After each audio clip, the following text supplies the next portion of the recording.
अस्सलाम वालेकुम। आज की इस वीडियो में हम एक और प्रोजेक्ट को एक्सप्लेन करेंगे जिसका नेम है एक्सिस फार्म।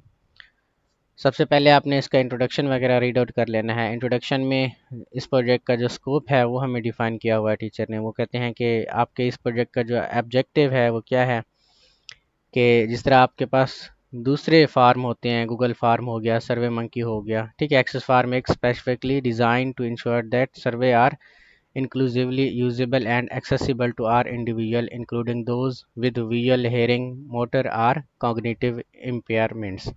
तो इसका मतलब ये है कि आपका जो ये प्रोजेक्ट है ये उन लोगों के लिए होगा जो कि मे बी डिसेबिलिटीज़ में आ जाते हैं, लाइक के जिनको कम दिखाई देता है, कम सुनाई देता है, या वो रीड आउट नहीं कर पाते आपकी छोटे छोटे लफ्ज़ों को वेबसाइट के ऊपर। ठीक है, तो ये गूगल का फार्म या जो एक्सेस फार्म प्रोजेक्ट बना रहे हैं ये उनकी हेल्प आउट के लिए आपने बनाना है। इसके लिए आपने वेब कंटेंट एक्सेसिबिलिटी गाइडलाइन, जिसको हम WCAG 2.1 कहते हैं, इसके ऊपर आपने सर्च कर लेना है। ये कंप्लीट गाइडेंस है कि किस तरीके से आपने इन लोगों की मदद करनी है। ठीक है, इसका यूज़ करना है। फोकस आपका क्या है, एक फुल्ली एक्सेसिबल वेब बेस्ड सर्वे बिल्डर एप्लीकेशन होनी चाहिए जो कि पार्टिसिपेंट्स के लिए और यूज़र यानी हर तरह के यूज़र के लिए मुफीद हो।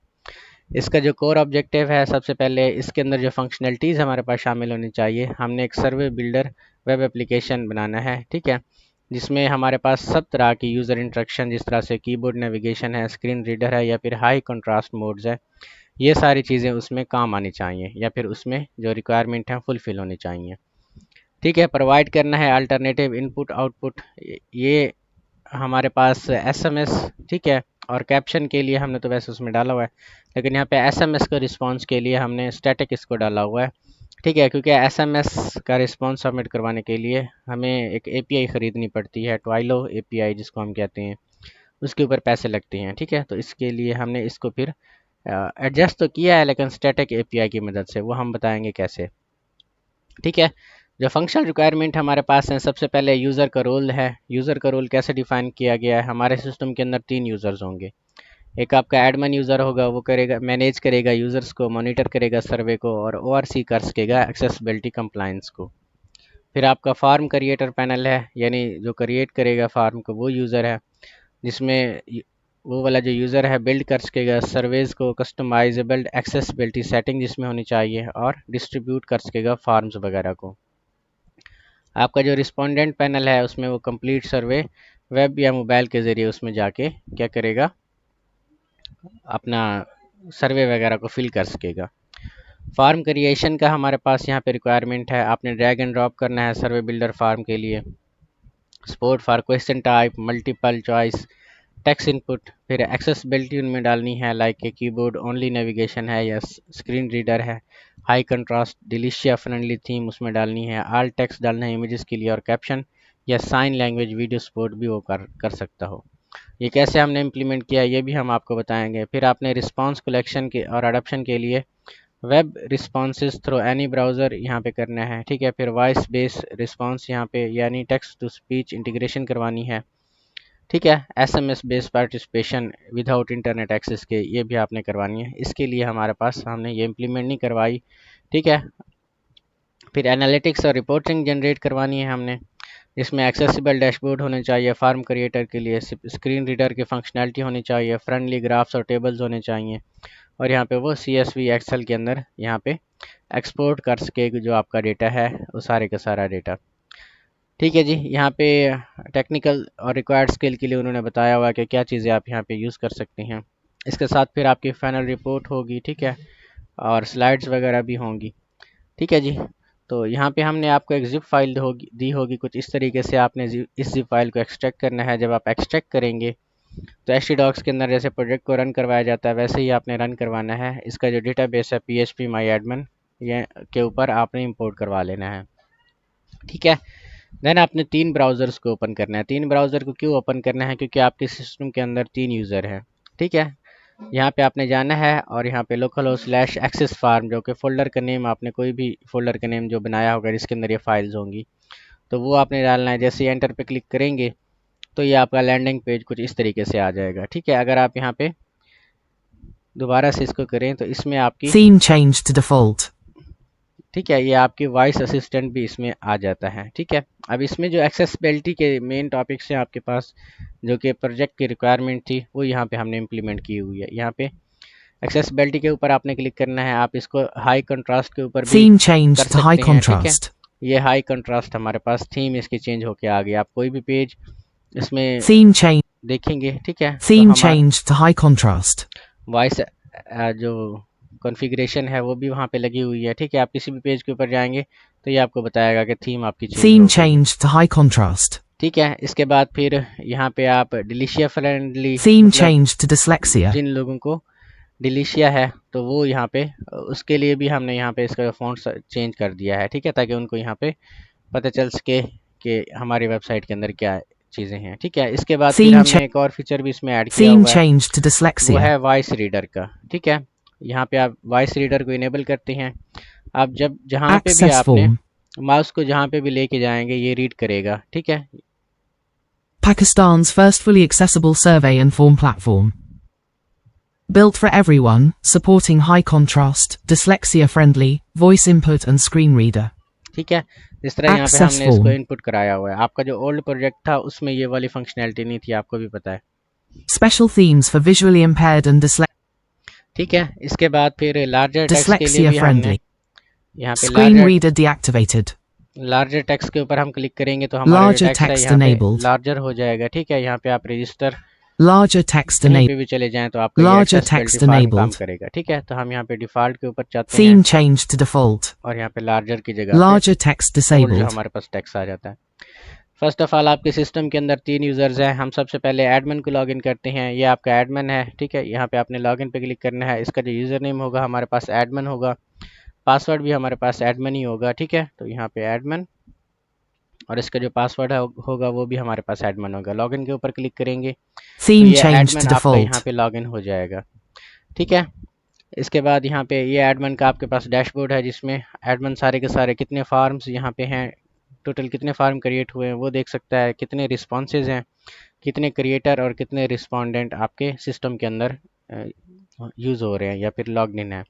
ठीक है, इसी तरीके से जो फार्म की फिलिंग है, एक्सेसिबिलिटी फार्म फीचर यूजेज, वो भी देख सकता है। डिलीशिया मोड में वो कितनी बार यूज़र ने सबमिट कराया, वॉइस रीडर में कितनी बार, लार्जर टेक्स्ट में कितनी बार, और इस तरह हाई कंट्रास्ट में कितनी बार फार्म की जो है सबमिशन हुई है। ये कैसे काम कर रहा है वो भी हम देखेंगे। रीसेंट फार्म के अंदर जो रीसेंट फार्म यूज़र्स ने क्रिएट किए होंगे फार्म क्रिएटर ने, उसका भी यहाँ पे जब आप व्यू रिस्पांस के ऊपर जाएंगे तो यहाँ पे Theme रिस्पांस changed to वगैरह default. आपके पास आ जाएंगे। ठीक है, इसके बाद एडमिन मैनेज कर सकता Theme है changed यूज़र्स to को। default. ये सारे के सारे यूज़र्स को एडमिन मैनेज कर सकता है। वो चाहे तो इनको ऐड भी कर सकता है, एडिट भी कर सकता है और डिलीट भी कर सकता है। ठीक है, इसके बाद एडमिन मॉनिटर कर सकता है Theme सर्विस changed को, to जितने भी default. सर्विस वगैरह होंगे यहाँ पे एडमिन सारे के सारे सर्विस को देख सकता है। यहाँ पे व्यू के ऊपर क्लिक करेंगे तो Theme एडमिन changed to उस सर्वे को default. व्यू कर सकेगा। ठीक है, इसी तरह इस सर्विस का जो स्टेटस है वो भी एक्टिव से क्लोज करेगा। रिस्पॉन्सेज वगैरह को भी एडमिन Theme यहाँ पे देख changed to सकता है। default. ठीक है, इसके बाद डिलीट भी कर सकता है सर्विस को, यहाँ पे मॉनिटर कर रहा है। फिर इसी तरह एक्सेसिबिलिटी यूजेज जो यहाँ पे Theme हमारी changed to रिक्वायरमेंट है, default. कौन सी रिक्वायरमेंट है, जब आप एडमिन पैनल के ऊपर जाते हैं तो यहाँ पे एक्सेसिबिलिटी कंप्लायंस वगैरह को भी एडमिन यहाँ पे हमारे पास देख सकता है। ठीक है, कि कितने फार्म यहाँ पे रिस्पॉन्सेज कितने यहाँ पे आपके पास अपना डाले हुए हैं, मतलब कितने रिस्पॉन्स या फार्म को फिल किया गया है कितनी बार। ठीक है, 13 बार हमारे फार्म को फिल किया गया है। इनमें से एक बार यूज़र ने हाई कंट्रास्ट यूज़ किया है और 4 बार डिलीशिया मोड यूज़ किया है। ठीक है, इसके बाद 2 और यूज़र्स आपके सिस्टम के अंदर हैं। एक आपका, सबसे पहले आपने रजिस्टर के ऊपर क्लिक Theme करना है। changed to default. ठीक है, यहाँ पे आपने रजिस्टर के Theme ऊपर जाना changed to है। default. यहाँ पे आपका जो यूज़र है वो क्या करेगा, अपना अपना फुल नेम भी यहाँ पे एंटर कर सकता है। ठीक है, यानी यूज़र को आपने सबसे पहले रजिस्टर करवा लेना है। ठीक है, अगर कोई यूज़र यहाँ पे कुछ नहीं, मतलब ये कर सकता, Dyslexia friendly. Open dyslexic read नहीं कर font. सकता Cream या उसको BG. नज़र नहीं आता, तो यहाँ पे जिस Register. वो क्या करेगा, एक्सेसिबिलिटी में से वॉइस Dyslexia रीडर को friendly. यहाँ पे इनेबल करेगा, देन यहाँ पे जाएगा। Full name. Email ठीक है, यहाँ address. पे वो फुल नेम लिखेगा या फिर Full वो name. कहेगा जो भी उसका नेम होगा। ठीक है, फिर यहाँ Email पे ईमेल address. आपके पास आ जाएगा। इसी तरीके से Phone number. Select role. Password. ठीक है, तो जो भी चीज़ें यहाँ पे Screen होंगी, reader सबसे पहले आपने deactivated. यूज़र्स को रजिस्टर करवा लेना है। 2 यूज़र को आपने रजिस्टर करवा लेना है, एक आपका रिस्पोंडेंट होगा, एक आपका क्रिएटर होगा। हमने पहले से यूज़र को Theme रजिस्टर कराया changed to हुआ है, आप default. अपने यूज़र यहाँ पे रजिस्टर कर सकते हैं, ठीक है।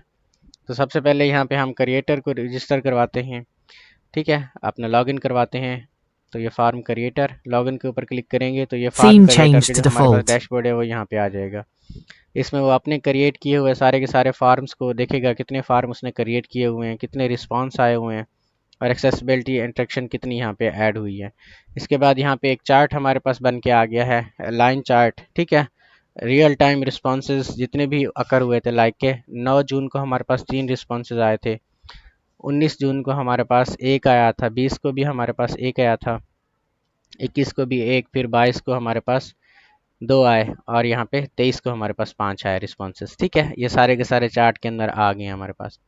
इसके बाद जितने भी फार्म उसने क्रिएट किए होंगे वो अपने फार्म को यहाँ पे देखेगा, यहाँ पे व्यू रिस्पांस के ऊपर क्लिक करेगा, और यहाँ पे The- व्यू डिटेल्स के ऊपर जब क्लिक Theme करेगा changed to default. तो हर एक रिस्पांस को वो देख सकेगा कि यूज़र ने क्या इसमें रिस्पांस किया हुआ है, ठीक है। यहाँ पे हमारे पास एक और Theme फीचर भी changed to है कि यहाँ default. पे प्रीव्यू के ऊपर क्लिक करके हम Theme फार्म को भी changed to प्रीव्यू कर default. सकते हैं, ठीक है। इसके बाद फिर यहाँ पे एक्सपोर्ट के ऊपर क्लिक करके हम CSV फॉर्मेट के अंदर जो फार्म का डेटा है वो भी यहाँ पे एज ए फाइल जनरेट कर सकते हैं, ठीक है। आपने क्या करना है, आपने सबसे पहले फार्म क्रिएटर को क्रिएट कर लेना है, यानी रजिस्टर करवा लेना है। उसके बाद यहाँ पे क्रिएट अ न्यू फार्म के ऊपर क्लिक करना है, ठीक है। यहाँ पे Theme फिर changed आपका to फार्म default. क्रिएट होगा, फार्म क्रिएशन, जैसे हमारे रिक्वायरमेंट के अंदर लिखा है, रिक्वायरमेंट नंबर 2 है, ठीक है। इसमें हमने क्या करना है, सबसे पहले तो यहाँ पे ड्रैग एंड ड्रॉप हम किस तरीके से करेंगे। PHP के अंदर ड्रैग एंड ड्रॉप की फंक्शनैलिटी हमारे पास एक्सेसिबल नहीं है इतनी, ठीक है।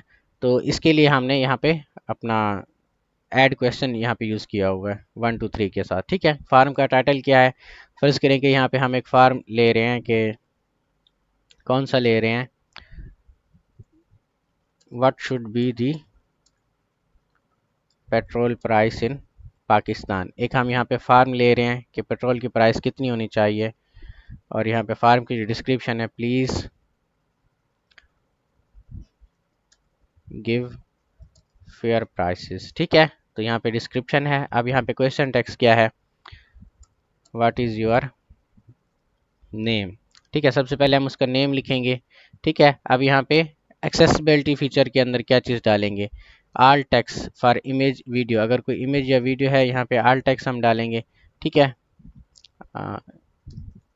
यूर नेम यहाँ पे हम लिखते हैं, वीडियो का साइन, वीडियो का कोई URL वगैरह अगर आपके पास है, यूट्यूब से कोई भी आपने लिंक उठाना है यहाँ पे पेस्ट कर लेना है। वीडियो कैप्शन में आप यहाँ पे लिखें यूर नेम, ठीक है। यहाँ पे रिक्वायर्ड फील्ड है, अगर आप इसका रिस्पांस लेना चाहते हैं तो रिक्वायर्ड फील्ड के ऊपर क्लिक करें। फिर यहाँ पे ऐड क्वेश्चन, यहाँ पे आपके पास जो फार्म के अंदर चीज़ें होनी चाहिए वो कौन कौन सी होनी चाहिए। आपका जो फार्म है, यहाँ पे टीचर ने लिखा हुआ है कि आपका जो फार्म है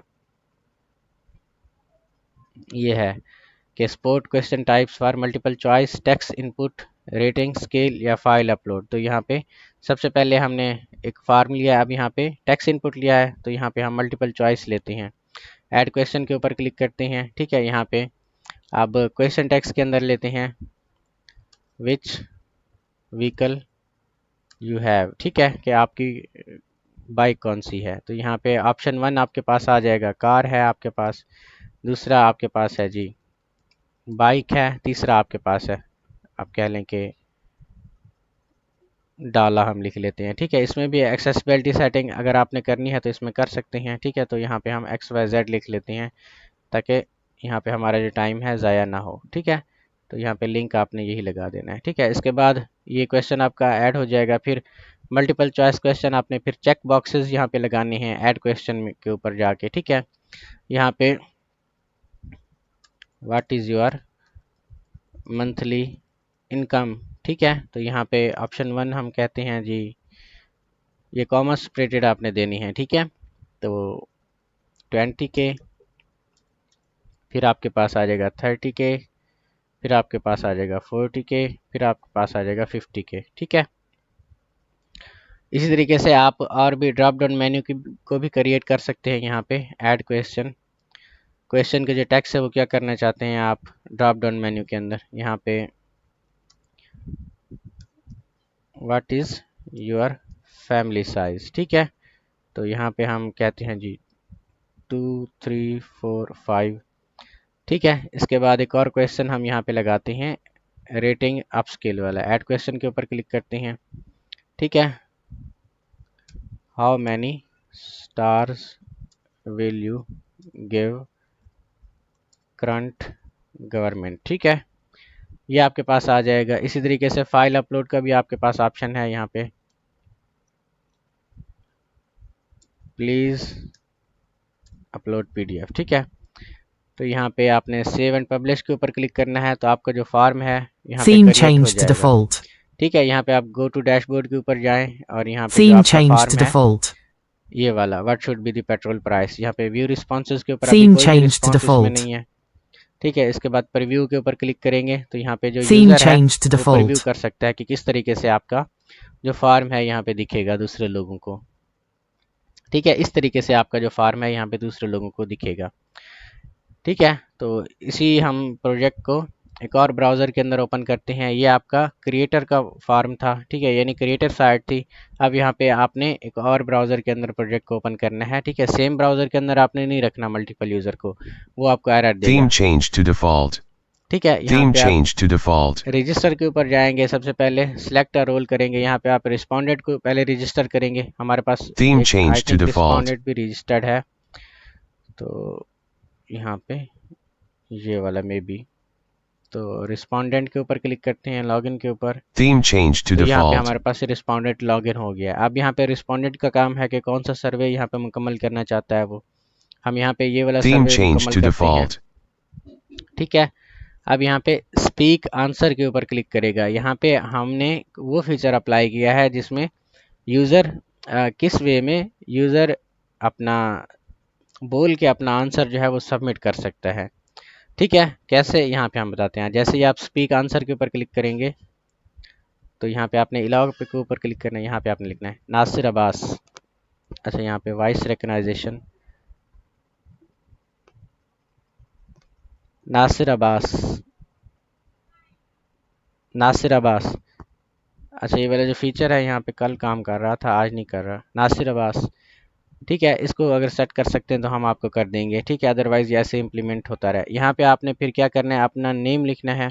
ठीक है, जो भी सर्वे आपने यहाँ पे फिल करना है, हम फर्ज करेंगे हम लिखते हैं नासिर, फिर यहाँ पे व्हीकल। अब यहाँ पे एक्सेसिबिलिटी आपका जो मेन रूल है, यहाँ पे एक्सेसिबिलिटी आएगा आपका। ठीक है, यहाँ पे आप high Theme contrast use changed कर to high सकते हैं। contrast. ठीक है, जिस भी यूज़र को कोई इशू है, यहाँ पे डिलीशिया Theme changed to फ्रेंडली कर सकते dyslexia. हैं इसको। फिर आप इसको रीड टेक्स्ट ऑन Script. हावर कर सकते How हैं। many stars will you give?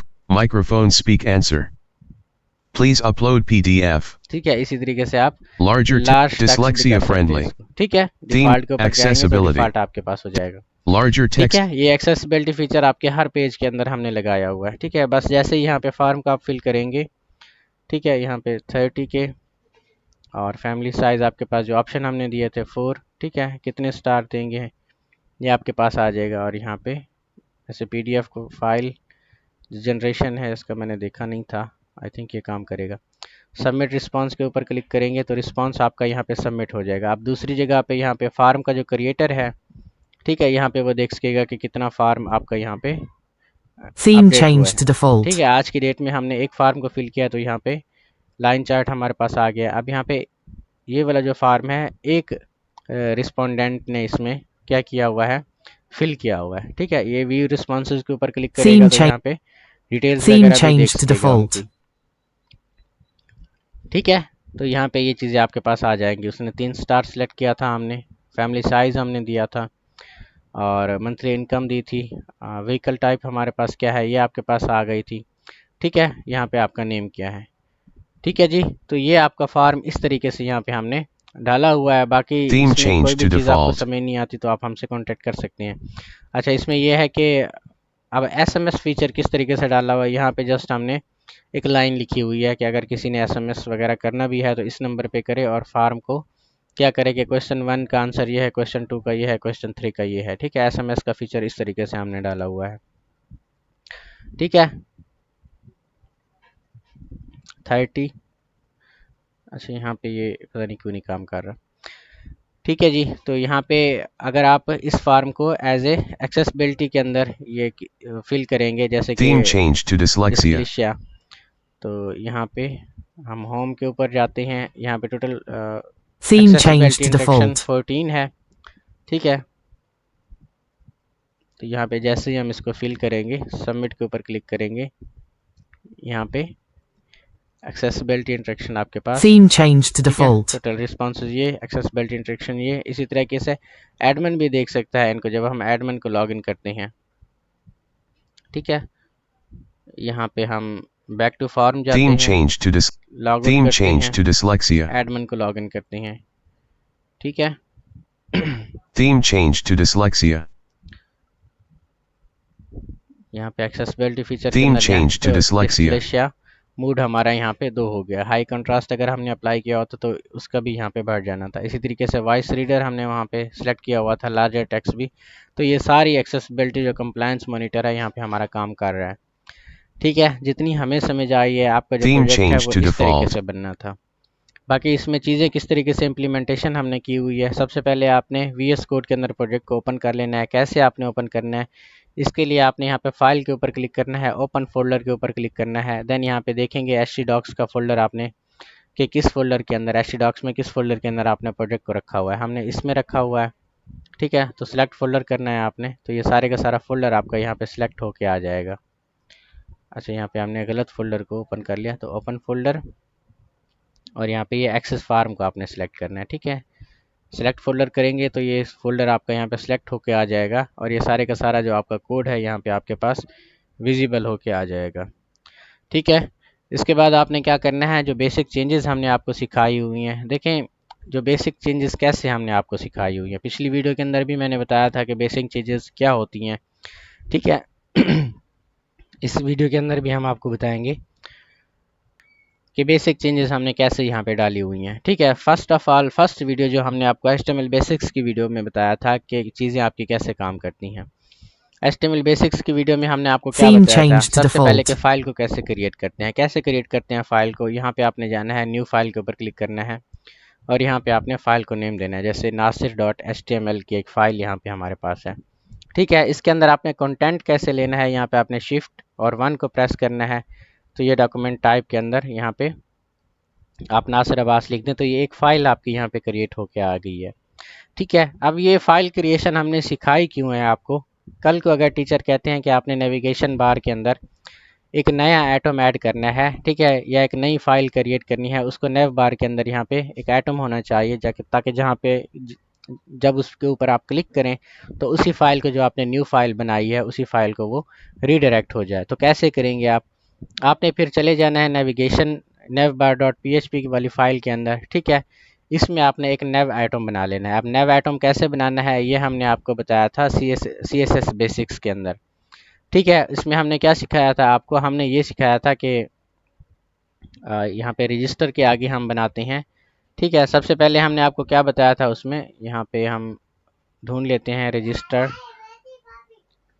यहाँ पे हमारे पास ये जो register.php की एक फ़ाइल है, अपना नेविगेशन आइटम है यहाँ पे।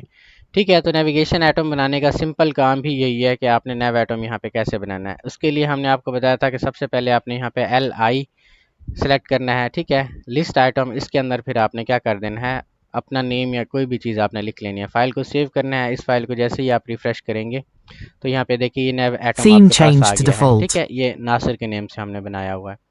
अगर तो इसके अंदर आपने लिंक बनाना है, जिस तरह अभी मैंने कहा था कि आपने नासिर के ऊपर क्लिक करना है तो आपने nasir.html वाली फ़ाइल को एक्सेस करना है। कैसे एक्सेस करेंगे, उसके लिए फिर आपने एंकर टैग बनाना है।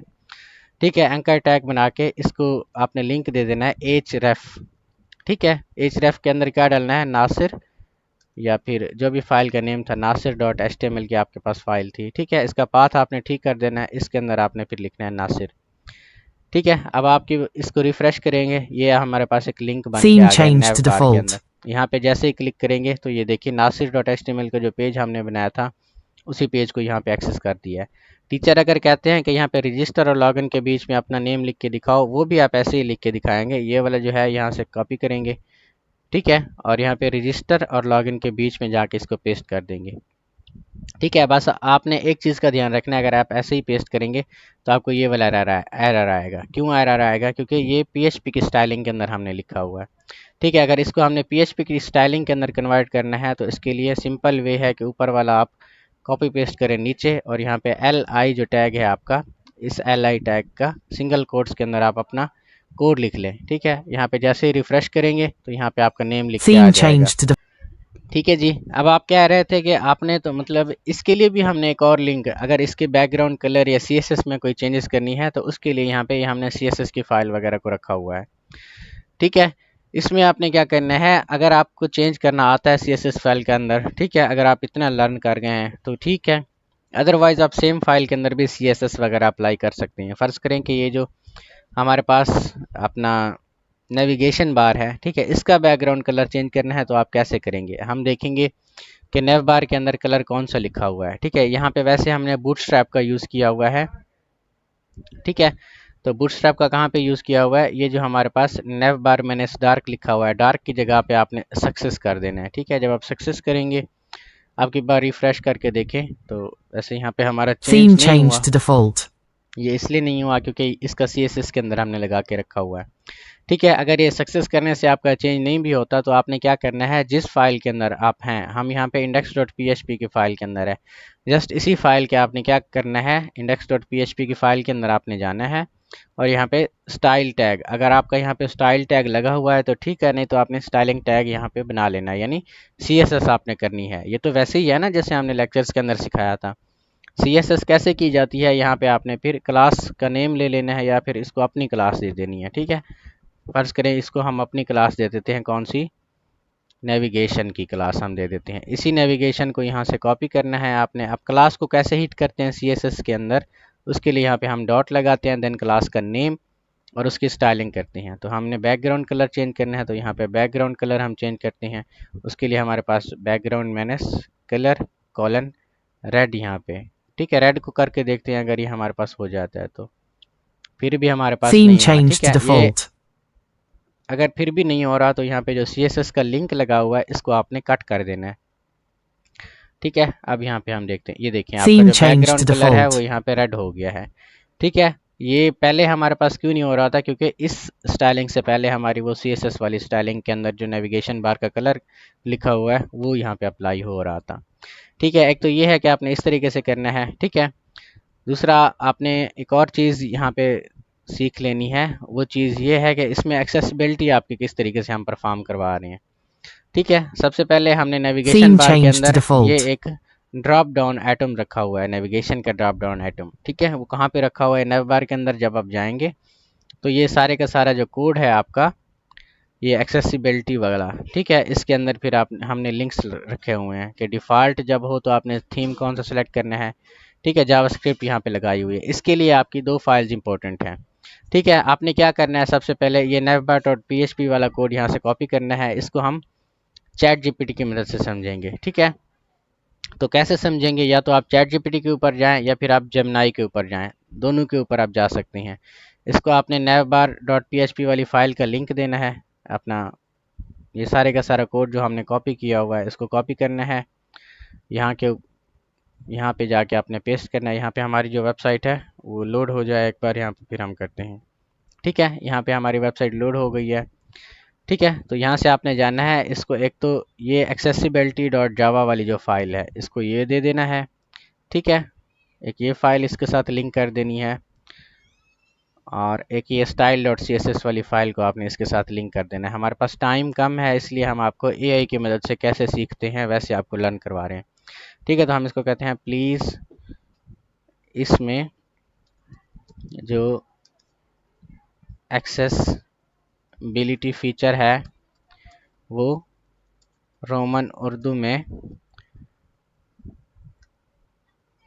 एक्सप्लेन करो। ठीक है, तो वो रोमन उर्दू में आपको एक्सप्लेन करके दे देगा कि इसमें एक्सेसिबिलिटी फ़ीचर आपका कहाँ कैसे लॉगिन हो रहा है या फिर कैसे काम कर रहा है। ठीक है, अगर हम अपनी लैंग्वेज के अंदर बताएं तो एक्सेसिबिलिटी फ़ीचर कैसे काम कर रहा है, जो जब हमने इसमें लिखा हुआ है कि हमने थीम चेंज करनी है। ठीक है, यहाँ पे डिफ़ॉल्ट थीम हमारे पास कौन सी है? Calm blue theme. ठीक है, जब जैसे ही बंदा यहाँ पे डिफ़ॉल्ट थीम के ऊपर क्लिक करता है तो Theme जावास्क्रिप्ट यहाँ पे changed to हमने लगी default. हुई है। ठीक है, ये वाला बटन हमारा बना हुआ है। ठीक है, डिफ़ॉल्ट थीम के लिए यहाँ पे हमने काम ब्लू थीम यहाँ पे लगाई हुई है। तो यहाँ पे हमने जावास्क्रिप्ट का ऑन क्लिक फंक्शन यूज़ किया हुआ है। ठीक है, जावास्क्रिप्ट के अंदर सबसे पहले यहाँ पे जैसे ही हम क्लिक करेंगे तो यहाँ पे जावास्क्रिप्ट अप्लाई हुई पड़ी है। हमारा जो कोड जाएगा वो जावास्क्रिप्ट के अंदर जाएगा। ठीक है, जावास्क्रिप्ट के अंदर कहाँ पे जाएगा, जहाँ पे हमारा ये ऑन क्लिक का फंक्शन लगा हुआ है, सेट थीम डिफ़ॉल्ट। ठीक है, यहाँ से कॉपी करते हैं और यहाँ पे सर्च करते हैं, या ये डिफ़ॉल्ट आपके पास है। ठीक है, ये लाइन नंबर 115 के ऊपर हमारे पास लिखा हुआ है कि हमने डिफ़ॉल्ट थीम का यहाँ पे यूज़ करना है। ठीक है, जब कोई थीम वगैरह हमारे डिफ़ॉल्ट होती है तो डिफ़ॉल्ट के लिए फिर यहाँ से जावास्क्रिप्ट से हमारा जो काम है वो फिर आगे जाएगा। कहाँ पे जाएगा, हमारे CSS के अंदर। CSS के अंदर जो हमने थीम वगैरह डिफ़ॉल्ट इसकी बनाई हुई है, ठीक है, वो यहाँ पे थीम हमारे पास आ जाएगी। डिफ़ॉल्ट थीम कौन सी है कि बॉडी का बैकग्राउंड कलर क्या है, हेडिंग वगैरह कौन सी होनी चाहिए, चीज़ें कैसे अकर होनी चाहिए यहाँ पे। अगर कोई बंदा यहाँ पे क्या करता है, एक्सेसिबिलिटी पे जाके हाई कंट्रास्ट के ऊपर क्लिक करता है। ठीक है, Theme यहाँ पे भी changed फिर to high हमारा contrast. जावास्क्रिप्ट का जो कोड है यहाँ पे अकर होता है। ठीक है, ऑन क्लिक का फंक्शन हमने लगाया हुआ है हाई कंट्रास्ट का। ठीक है, जैसे यहाँ पे हाई कंट्रास्ट के ऊपर क्लिक करता है हमारी जो चीज़ें हैं वो जावास्क्रिप्ट के अंदर जाती हैं। ठीक है, हाई कंट्रास्ट में वैलिड एक्शन जो हमने बनाए हुए हैं, यहाँ पे हमारा हाई कंट्रास्ट है। ठीक है, इसको हम सर्च करते हैं। ठीक है, तो थीम हमने क्या करनी है इसकी, हाई कंट्रास्ट थीम के लिए हम क्या करेंगे, इसकी जो क्लासेस हैं जो हमारे पास कलर्स वगैरह के लिए लगी हुई हैं वो हम चेंज कर देंगे। कैसे चेंज कर देंगे, नेव बार के अंदर जाते हैं। ठीक है, और इसमें जो हमारी क्लासेस वगैरह हैं, बल्कि CSS के अंदर जाते हैं हम। ठीक है, तो यहाँ पे हाई कंट्रास्ट के लिए हमने एक थीम बनाई हुई है। ठीक है, इसका हमने वैसे लिखा भी हुआ है कि dynamic accessibility themes WCAG feature integration. ठीक है, हाई कंट्रास्ट के लिए जो बैकग्राउंड कलर है वो कुछ इस तरीके का होना चाहिए, फ़ोन का कलर है इस तरीके का होना चाहिए, और वो कलर वगैरह है इस तरीके का। आप देखें हाई कंट्रास्ट के लिए यहाँ पे हमारे पास येलो कलर आ रहा है। येलो की जगह पे आप इसको हाई कंट्रास्ट में जो भी अपना कलर लगाएंगे, हम यहाँ पे रेड लगा देते हैं। ठीक है, रेड लगाने के बाद यहाँ पे दोबारा से हम रिफ़्रेश करते हैं हाई कंट्रास्ट के अंदर। Theme changed to high यहाँ पे हमारा contrast. अप्लाई नहीं हो रहा, लेकिन क्योंकि Theme changed to high contrast. ये आपने डिफरेंट ब्राउज़र के अंदर ट्राई करना है, क्योंकि ये कैश मेमोरी होती है जो कि हमारे CSS को पहली बार में अप्लाई करने से Theme रोकती है। ठीक changed है, to default. ठीक है, तो यहाँ पे हाई Theme कंट्रास्ट changed हम to high करते हैं, contrast. या फिर आपने जाना है प्राइवेट विंडो के अंदर, यहाँ पे फिर आपने जाना है Theme changed to default. High Theme contrast का। changed हमने to यहाँ high पे देखें, contrast. हमने इसको जो कलर दिया था एक्सेस फार्म का वो रेड हो गया हमारे पास। इसी तरीके से अपना ये लेबल्स का कलर है, इसका बैकग्राउंड कलर भी आप चेंज कर सकते हैं, बॉर्डर कलर भी चेंज कर सकते हैं। ठीक है, यहाँ पे जैसे बैकग्राउंड हमारे पास है, हम इसको ब्लू कर देते हैं हाई कंट्रास्ट के अंदर। ठीक है, तो यहाँ पे कौन सा था, यहाँ पे हम देखते हैं, Theme ये changed to देखें high ये contrast. हमारे पास ब्लू होके आ गया है इसका जो कलर है।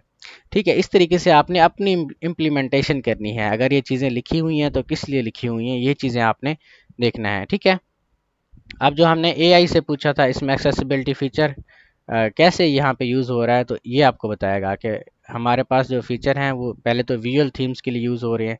एक हमने डिफ़ॉल्ट थीम रखी हुई है, एक हमने हाई कंट्रास्ट थीम रखी हुई है, और एक डिलीशिया वाली थीम रखी हुई है। ठीक है, वॉइस रीडर भी यहाँ पे हमने इनपुट किया हुआ है। जब कोई यूज़र वॉइस रीडर को ऑन करता है तो जावास्क्रिप्ट एक्टिव हो जाती है।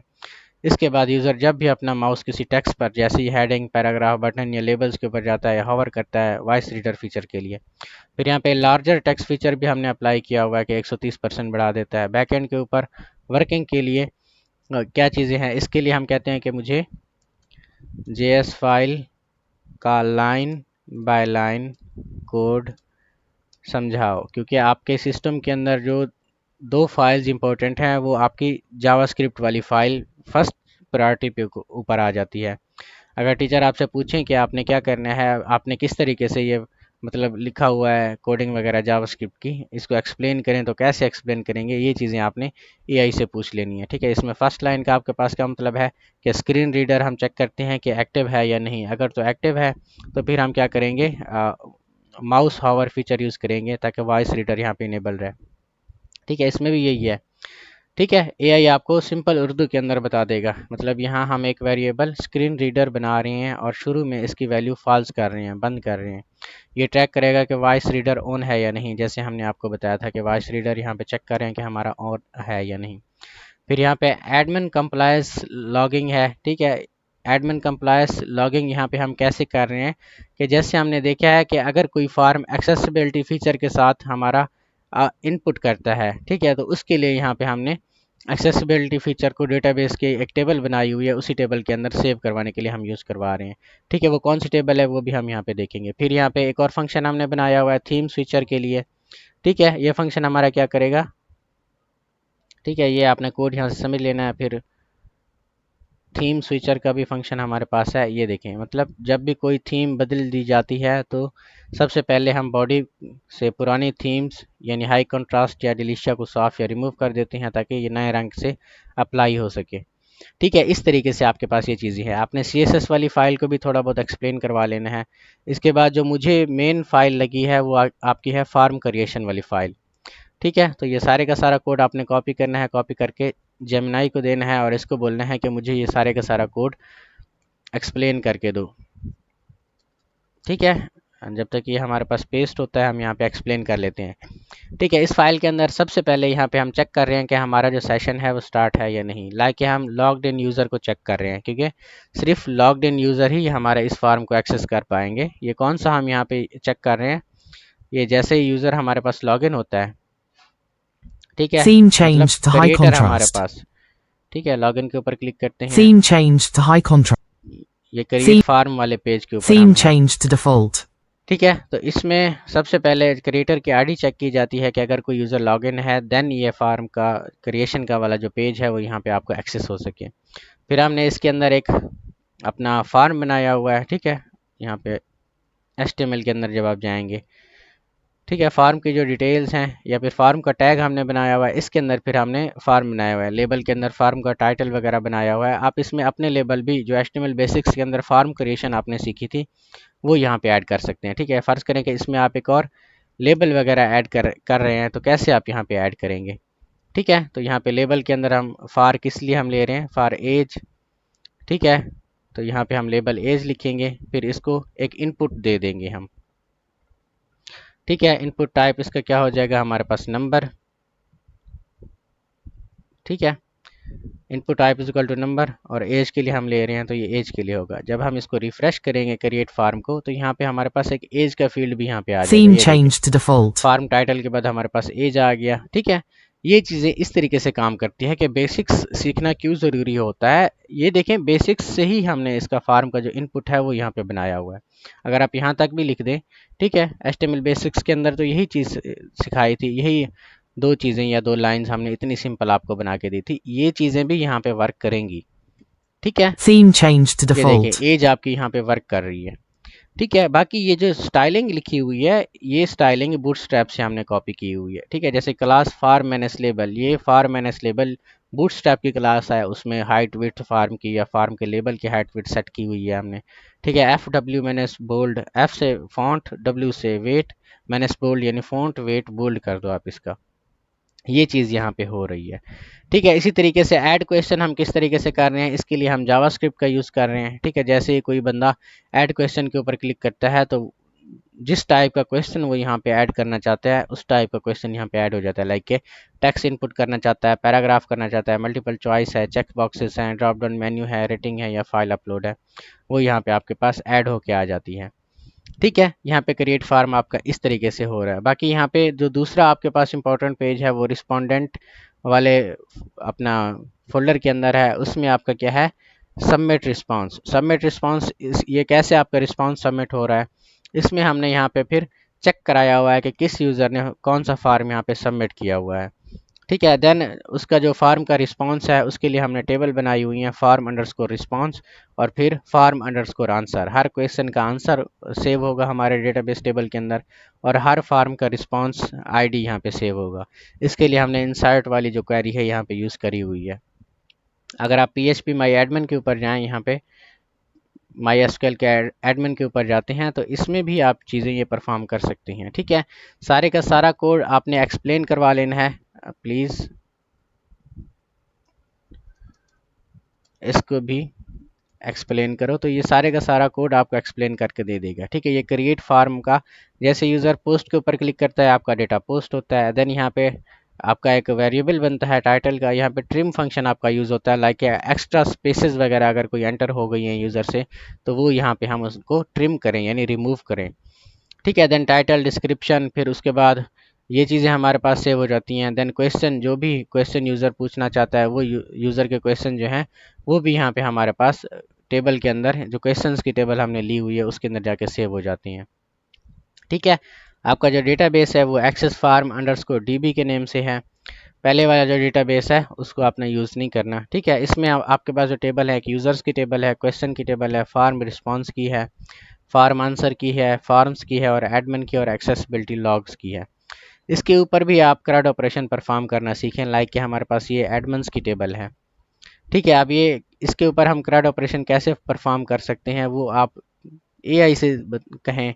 ठीक है, इसको कहें कि ये मेरी टेबल है, प्लीज़ इस पे एसक्यूएल क्वेरीज क्रड ऑपरेशन बना दो। ठीक है, तो जैसे ही कोई भी टेबल यहाँ पे आप दे देंगे वो आपको क्रड ऑपरेशन बना के दे देगा कि इसमें क्रड ऑपरेशन आपका कैसे यहाँ पे होता है।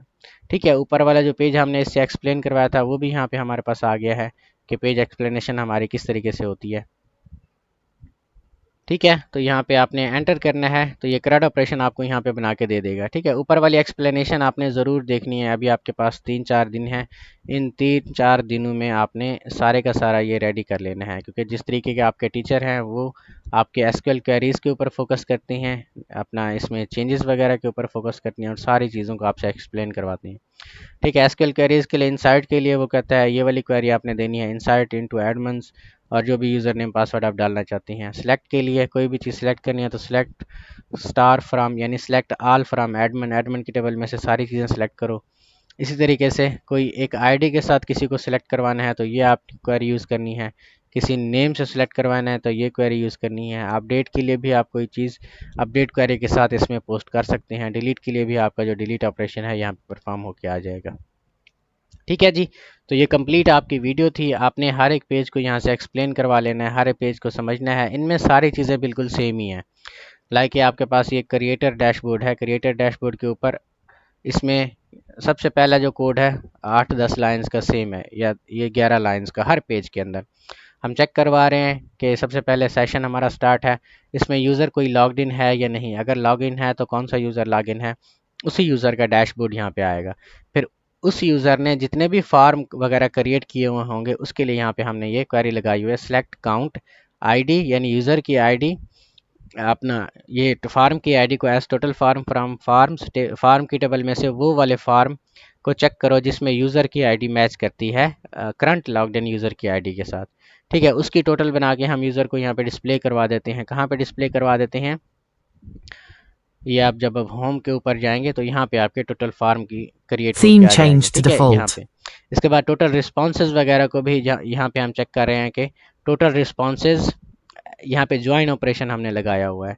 ठीक है, कि वो वाले फार्म जो उस यूज़र ने क्रिएट किए हुए हैं उन फार्म के टोटल रिस्पॉन्सेज को काउंट करके बताओ, वो ये वाले आपके पास हैं। ठीक है, इसी तरीके से क्वेरीज वगैरह ये सिंपल ही हैं। ठीक है, जिस तरह ऊपर हमने टोटल रिस्पॉन्सेज का बताया था, अब हर एक रिस्पॉन्स के ऊपर हम एक्सेसिबिलिटी फीचर को चेक कर रहे हैं कि कितने एक्सेसिबिलिटी फीचर उसमें यूज़ हुए पड़े हैं। ठीक है, इसी तरह डायनामिक ट्रेंड्स वगैरह यानी चार्ट्स के अंदर डेटा हम कैसे भेज रहे हैं उसके लिए ये वाली हमारे पास जो क्वेरी है वो यहाँ पे हमने लिखी हुई है। ठीक है, चार्ट को हमने जावास्क्रिप्ट की मदद से बनाया हुआ है। इसके लिए हमारे पास एक लाइब्रेरी होती है chart.js वाली लाइब्रेरी। ठीक है, इसके लिए हमारे पास ये कोड है, इसमें जावास्क्रिप्ट का कोड हमने यूज़ किया हुआ है। सबसे पहले हमने इसके लेबल्स वगैरह बनाए हुए हैं। लेबल आपके पास कौन से हैं, एक तो चार्ट का अपना यहाँ पे जो लेबल है, एक फार्म है और दूसरा रिस्पॉन्स है। ठीक है, यानी एक तरफ पे आपकी डेट्स हैं और एक तरफ पे आपसे आपके नंबर्स वगैरह हैं। ठीक है, आप चार्ट्स की जो टाइप है उनको भी चेंज कर सकते हैं, जैसे कि ये लाइन है तो लाइन की जगह पे आप यहाँ पे बार यूज़ करें तो ये बार चार्ट आपके पास बन के आ जाएगा। ठीक है, तो यहाँ पे देखें आपके पास Theme बार चार्ट changed बन to के आ जाएगा। default. इसी तरीके से आप इनको पाई चार्ट भी बना सकते हैं। ठीक है, पाई के ऊपर क्लिक करेंगे तो ये पाई चार्ट भी आपका बन के आ जाएगा। Theme ठीक है, changed to तो ये पाई default. चार्ट आपके पास बन के आ गया। ठीक है, इस तरीके से आप इनके कलर्स वगैरह को भी चेंज कर सकते हैं। ये बॉर्डर कलर इनका दिया हुआ है, ये आप चेंज कर सकते हैं। बैकग्राउंड कलर चेंज कर सकते हैं, लाइक ये बैकग्राउंड है तो हम इसको रेड के अंदर ले जाते हैं। ठीक है, ये सॉलिड रेड आपके पास जो आएगा। ठीक है, तो यहाँ पे जैसे ही आप यहाँ पे रिफ्रेश करेंगे तो ये सॉलिड रेड Theme के अंदर आपके changed to पास यहाँ पे default. देखें चेंज होके आ गया है। इस तरीके से आपने चीज़ों को लर्न करना है। अगर कोई चीज़ यहाँ पे लिखी हुई है तो क्यों लिखी हुई है, कोई एक स्पेसिफिक चीज़ भी आप यहाँ पे पूछ सकते हैं एआई से कोड के अंदर से कॉपी करके। ठीक है।